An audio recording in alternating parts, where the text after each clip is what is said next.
오늘 우리가 함께 나누실 하나님의 말씀은 사도행전 13장 1절에서 12절입니다. 우리 한 목소리로 함께 하나님의 말씀을 읽도록 하겠습니다. 안디옥 교회에 선지자들과 교사들이 있으니 곧 바나바와 니게르라 하는 시므온과 구레네 사람 루기오와 분봉왕 헤롯의 젖동생 마나인과 및 사울이라. 주를 섬겨 금식할 때에 성령이 이르시되 내가 불러 시키는 일을 위하여 바나바와 사울을 따로 세우라 하시니, 이에 금식하며 기도하고 두 사람에게 안수하여 보내니라.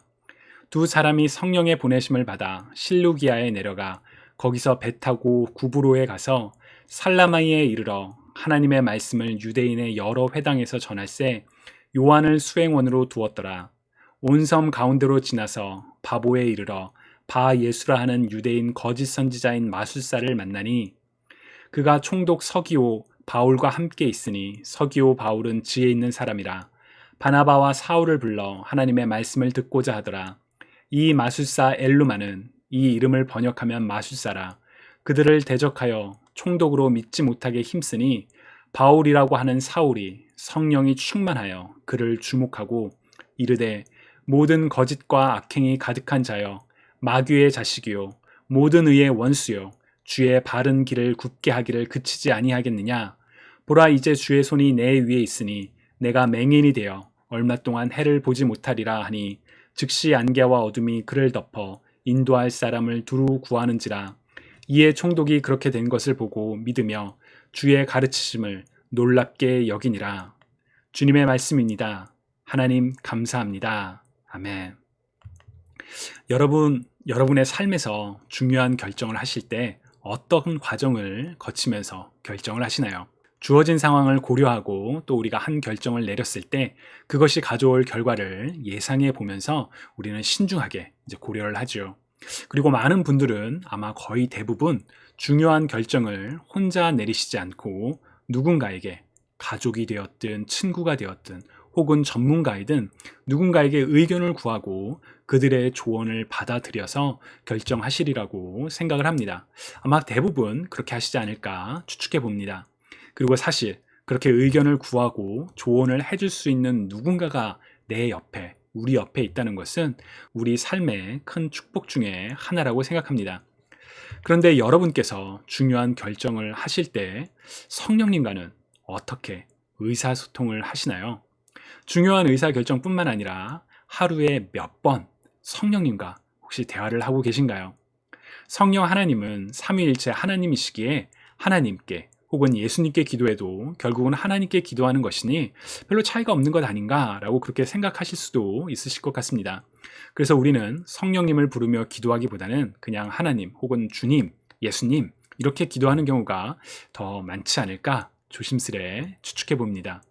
하지만 성경을 보면 성령 하나님은 성자 하나님의 약속에 따라 성부 하나님께서 보내신, 그래서 모든 믿는 자들과 바로 우리들과 함께 하시는 하나님이, 지금도 함께 하시는 하나님이 바로 성령 하나님이십니다.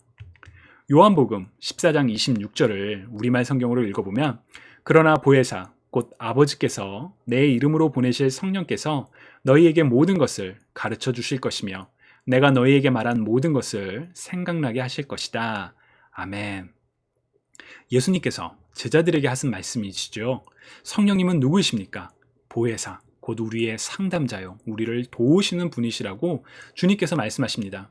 또한 성부 하나님께서 성자 하나님의 이름으로 보내신 성령 하나님께서는 우리에게 말씀을 가르쳐 주시고 또 깨닫게 하시는 분이시라고 이야기를 합니다. 말씀이 무엇인가요? 곧 하나님의 말씀, 하나님의 계시, 하나님의 뜻을 가리키지요. 즉 우리는 성령 하나님을 통해서 하나님의 뜻을, 우리를 향한 하나님의 말씀을 듣고 깨달을 수가 있습니다. 그것을 위해서 성령 하나님께서 우리에게 오실 것이라고 예수님께서 말씀하신 것이지요. 또 로마서 8장 26절에서 바울은, 우리 한번 같이 읽어볼까요? 이처럼 성령께서는 우리의 약함을 도와주십니다. 우리는 무엇을 기도해야 하는지도 모르지만 성령께서는 말로 다 표현할 수 없는 간절함으로 우리를 위해 중보 기도를 하십니다. 아멘. 우리가 무엇을 기도해야 될지 잘 모르는 그런 상황, 여러분 혹시 그런 상황 있죠? 너무 답답하고 너무 속상하고만 그런 상황, 그런 상황일지라도 성령 하나님께서는 우리를 대신하여 우리를 위하여 기도하시며 우리를 도와주시는 분이라고 성경은 말합니다. 자, 그렇다면 여러분들께서는 하루에 몇 번이나 얼마나 자주 성령 하나님께 물어보시고 또 그분의 음성에 귀를 기울이시려고 노력하고 계신지요? 저는 한동안 성령 하나님에 대해서 좀 오해를 가지고 있었습니다. 제가 성장했던 한국 교회에서는 성령이란 단어는 이제 부흥회 때 특히 강조되는 단어였습니다. 또한 성령 하나님이라고 부르기보다는 그냥 성령, 님자도 안 붙이고 그냥 성령이라고 부르면서 마치 특별한 능력의 대명사처럼 사용하기도 했던 것 같습니다. 그런 환경에서 자라면서 성령 하나님이 삼위 하나님 중에 한 분이시며 또 지금 나와 함께 하시며 나를 도와주시는 분이시라는 것을 잊어버리고 심지어 기도할 때조차 성령 하나님을 찾았던 적이 잘 없었던 것 같습니다. 입술로는 삼위일체 하나님을 고백하지만 무의식적으로는 성령님은 나의 기도의 대상이 되지 못했던 때가 있었던 것 같습니다. 지금은 이제 의식적으로 그걸 이제 바꾸려고 노력을 하는데, 그래서 이제 성령 하나님 이렇게 기도를 하기도 하는데 잘 쉽지가 않습니다. 그러나 성경의 말씀대로 성부 하나님께서 성자 하나님의 약속을 따라 우리에게 보내신 이가 성령 하나님이시기에 우리는 일상에서 성령 하나님을 찾으며 구하며 귀 기울이며 살아가야 하는 것이 마땅하다고 할 수 있습니다. 그렇게 매일의 삶 속에서 성령 하나님을 찾고 만나시는 저와 여러분이 되시기를 주님의 이름으로 축복합니다. 오늘 우리가 읽은 사도행전 13장은 초대교회 공동체가 어떻게 성령 하나님을 의지하고 그 뜻을 따랐는지를 잘 보여주는 본문입니다.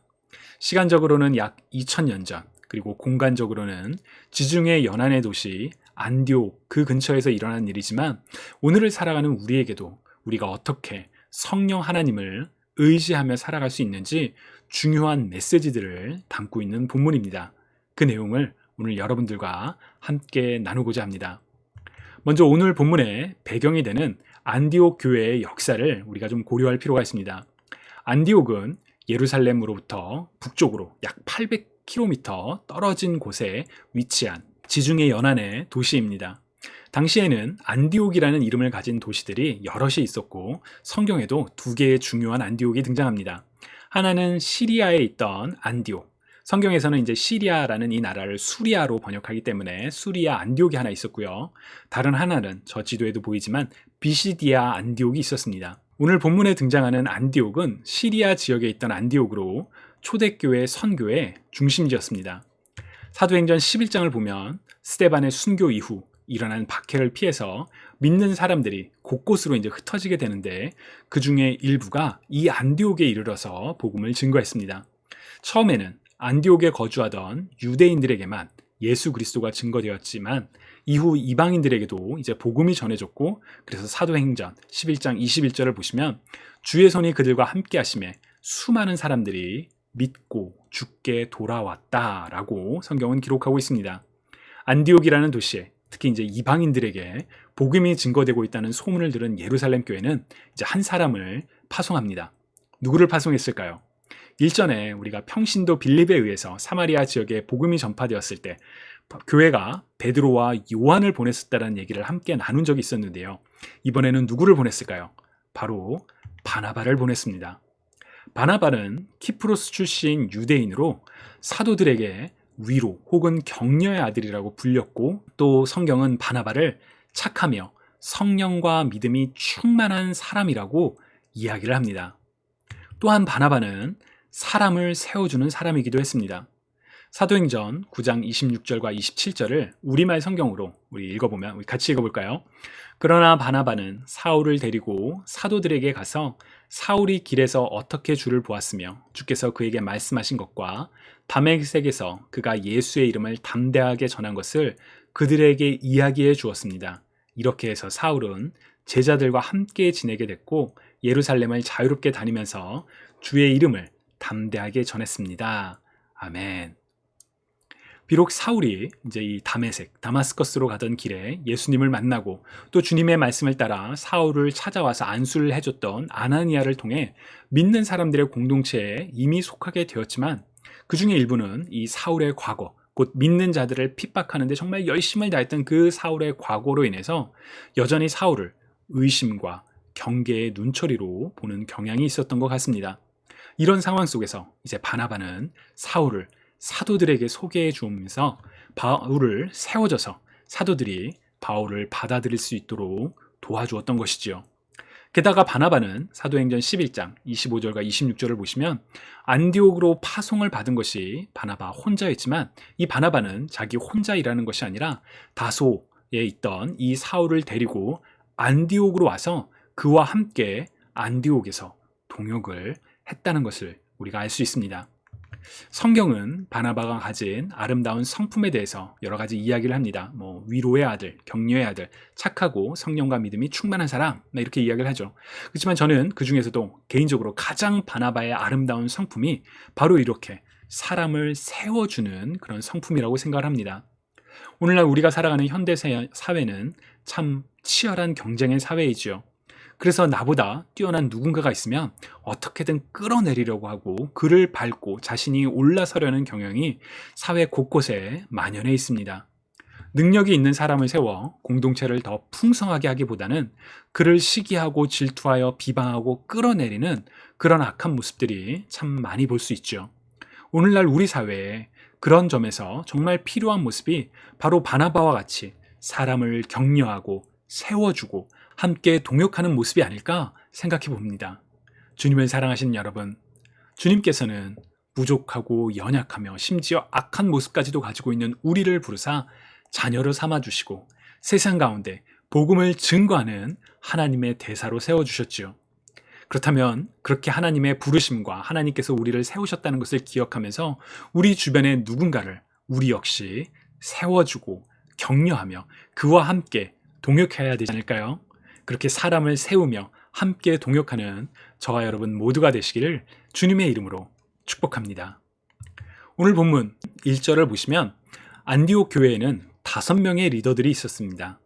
거기에 이제 바나바와 사울이 포함되어 기록되어 있죠. 우리가 방금 전에 살펴보았던 것처럼 안디옥 교회의 역사를 고려하면 바나바와 사울은 안디옥 교회에서도 핵심 리더십들이었을 것입니다. 그런 그들이 하나님께 예배하며 금식하고 있을 때에 성령 하나님께서 이들에게 말씀하셨습니다.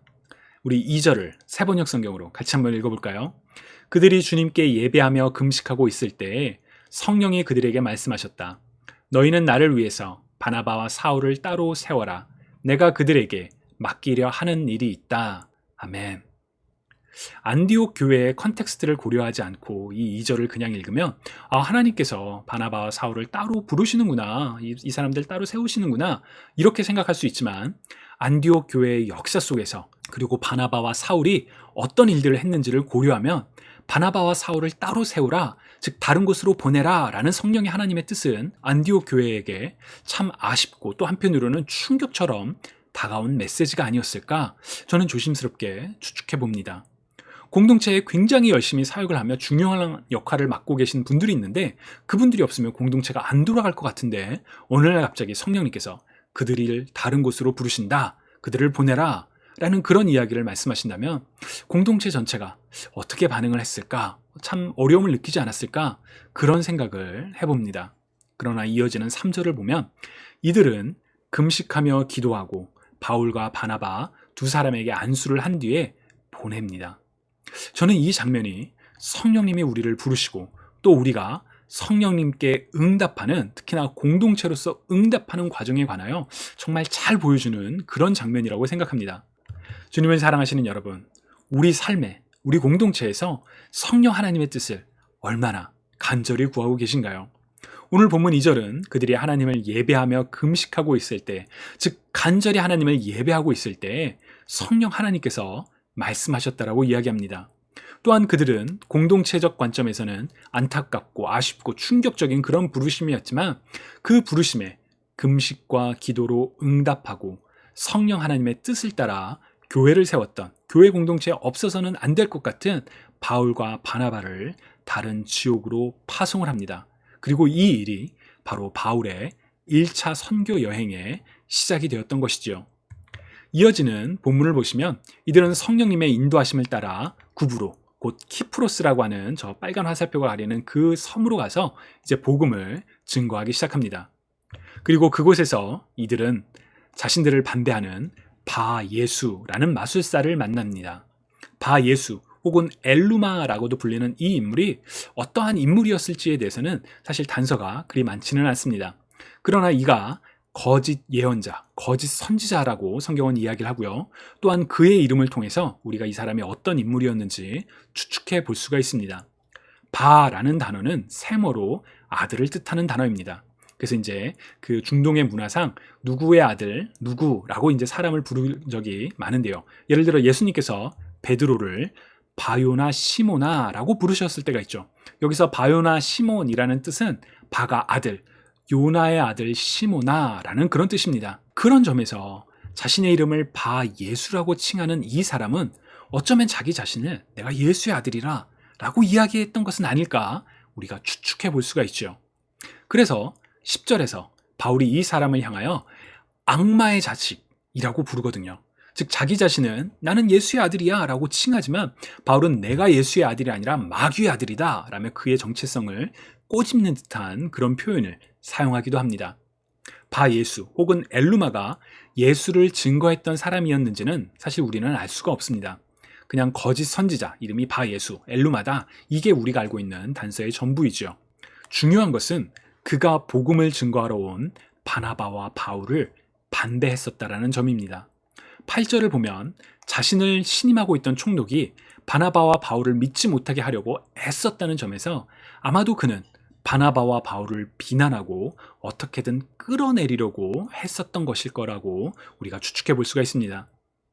성령님의 인도하심을 따라간 곳에서 이와 같이 비방과 반대를 만나는 삶, 저는 이 모습이 우리가 성령님의 인도하심을 따라가는 삶의 모습 중에 하나라고 생각을 합니다. 비록 우리가 성령 하나님의 뜻을 분별하고 그 뜻대로 살아간다고 해서 우리 삶의 평탄대로가 열리는 것만은 아니지요. 그 길에는 우리를 반대하고 중상하고 어떻게든 끌어내리려고 하는 악한 사람들이 등장할 때가 있습니다. 바로 오늘 본문처럼 말이죠. 그러나 그와 같은 어려운 순간 속에서 우리가 기대해야 할 것은 바로 성령 하나님께서 우리에게 역경을 이길 수 있는 능력을 주신다는 사실입니다. 오늘 본문 9절을 보면 바울은 성령에 충만하여 이 성령에 충만해서 이 엘루마라는 거짓 선지자에게 내가 앞을 보지 못할 것이다 라고 선언을 했고 이 말대로 거짓 선지자가 앞을 못 보게 됩니다. 그리고 그 일로 인하여 12절에 기록된 것처럼 총독은 바나바와 바울을 믿게 되었다라고 합니다. 성령 하나님의 인도하심을 따라 가는 길에 어려움이 생기지만 우리 하나님께서는 그 어려움조차 하나님의 뜻을 이루어가는 과정으로 바꿔 가신다는 사실을 믿으시는지요? 고린도전서 10장 13절을 우리말 성경으로 읽어보면 우리 한번 같이 읽어볼까요? 여러분은 사람이 감당할 수 없는 시험을 당한 적이 없습니다. 하나님은 신실하셔서 여러분이 감당치 못할 시험은 허락하지 않으시며 시험을 당할 때도 피할 길을 마련해 주셔서 여러분이 능히 감당할 수 있게 하십니다. 아멘. 여러분 앞에 어떤 어려움이 있다 할지라도 그 어려움 속에서 함께 하시며 능히 피할 길을 내시고 능히 우리로 하여금 승리로 이끄시는 성령 하나님을 만나는 저와 여러분이 되시기를 주님의 이름으로 축복합니다. 주님이 사랑하시는 여러분, 오늘 우리가 함께 나눈 것처럼 성령 하나님께서는 우리의 삶 속에서 부르시고 인도하시며 승리하도록 능력을 주시는 하나님이심을 기억하시기 바랍니다. 안디옥 교회는 바나바와 바울을 보내라는 성령 하나님의 뜻을 따라 이들을 파송했습니다. 바나바와 바울은 성령 하나님의 인도를 따라 복음을 증거했죠. 그 길은 순탄하지만은 않았습니다. 오늘 본문에서는 바예수라는 거짓 선지자가 그들의 길을 방해했었고, 그리고 이어지는 사도행전 13장과 14장을 보면 이들은 이들의 선교 여행 중에 여러 가지 박해를 받으며 어려움에 처하기도 합니다. 그러나 바울의 고백처럼 우리가 감당할 시험을 허락하시며 그 시험 당할 때에 피할 길을, 아니 능히 이길 길을 내시는 하나님의 능력으로 말미암아 하나님의 뜻이 이루어졌다는 사실을 우리는 기억해야 합니다. 우리의 삶 속에서도 먼저 성령 하나님께 귀 기울이며 성령 하나님의 뜻을 따라 살아가는 축복이 있기를 간절히 소망합니다. 성령 하나님의 음성을 따라가는 삶은 때로는 어렵고 힘든 순간도 있지만 그 상황 속에서 우리와 함께 하시며 우리를 이끄시는 성령 하나님을 만나는, 동행하는 저와 여러분이 되시기를 주님의 이름으로 축복합니다. 아멘. 여러분, 이 시간에 우리 같이 아까 처음에 불렀던 찬양을 다시 한번 불렀으면 좋겠습니다. 여러분, 같이 이 찬양으로 고백하면서 정말 하나님께서 우리의 삶을 이끄시며 우리를 승리하게 하시는 분이라는 것을 고백할 수 있으면 좋겠습니다. 우리 같이 찬양할까요?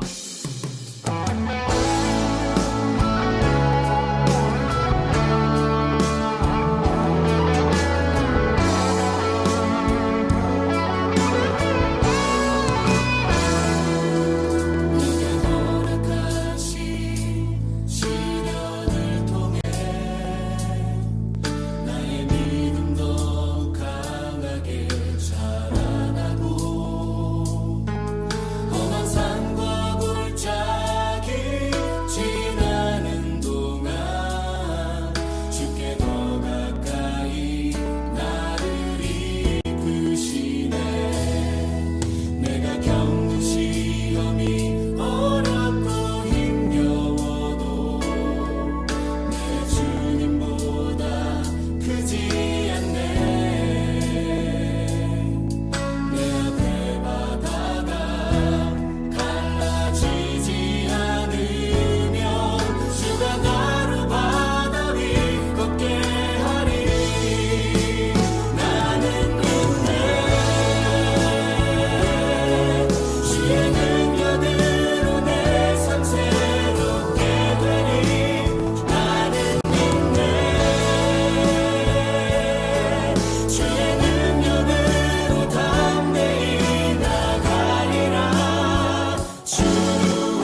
우리 같이 기도하도록 하겠습니다.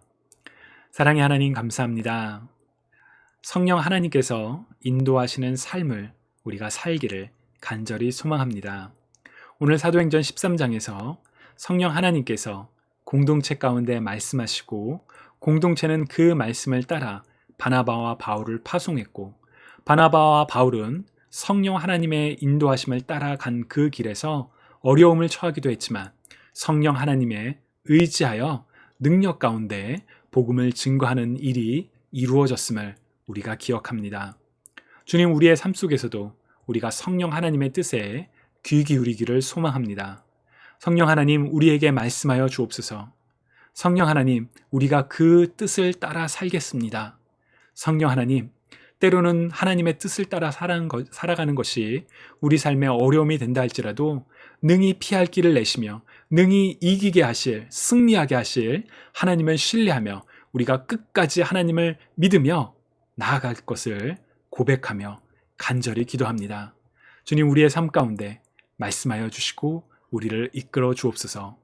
감사드리며 살아계신 예수 그리스도의 이름으로 기도드립니다. 아멘.